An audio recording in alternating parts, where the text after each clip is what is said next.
service animals at hotels. So this has always been Hi, I'm Nina. I'm a service dog handler, and that's my service doggo, Theo. I wanted to stitch this. Number one, love the video, but I had a minor correction. Now, this creator is US-centric, and of course the hotel that they're talking about would then be US-centric. So they would comply with ADA. However, with a hotel, the problem is that a lot of people going there are not from the US. I was in a US hotel just yesterday in Seattle, and we do not have the same rules in Canada with a service dog. And a lot of people traveling with their service dog don't know that. So when I first started traveling with him like 18 months ago, 2 years ago, I didn't really understand that in the US, the only thing that you can really ask to verify a service dog is their tasks. In Canada, that's kind of illegal. Like, that's not a question you're allowed to ask. In Canada, what you can ask is for a doctor's note. Now, the doctor's note will not explain your medical conditions. It just says, Nina needs a service dog, signed, doctor, name here. That's it. You can carry around like a trainer certificate too, I guess, if you want to, but it also will not specify tasks. We had a really shitty situation where we were supposed to move to Europe last spring, and unfortunately it fell through. One of the reasons it did was that for certain airlines in Europe, they wanted you to list your tasks. They wanted to know exactly what he was trained in and how long he was trained in it. We don't do that in Canada. So I had to get my trainers to do it. They didn't want to. It was a whole thing. It was just a whole mess, and eventually other stuff happened too. So we didn't go.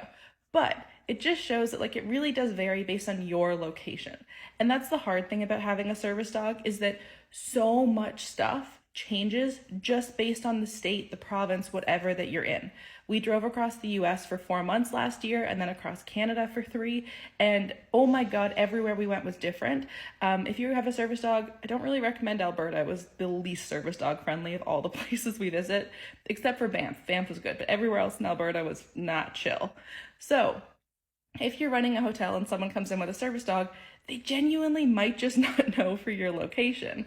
A lot of people who are disabled as well, we don't know all the rules. We have our service dog, we're working on our service dog, and because so many people own or train, they're not aware. Even my service dog trainers didn't know all the rules everywhere because they're meant to train the dog. They're not meant to know every legality of every country.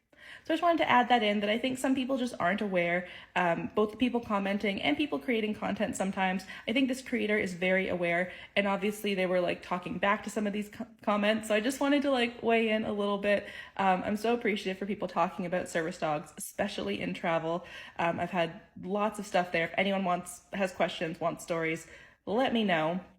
But essentially, I just wanted to say that some of the confusion that might be happening there might actually come from location differences, and might not be, as some of the comments on that video were saying, that it's a fake service dog, which a whole other kettle of fish.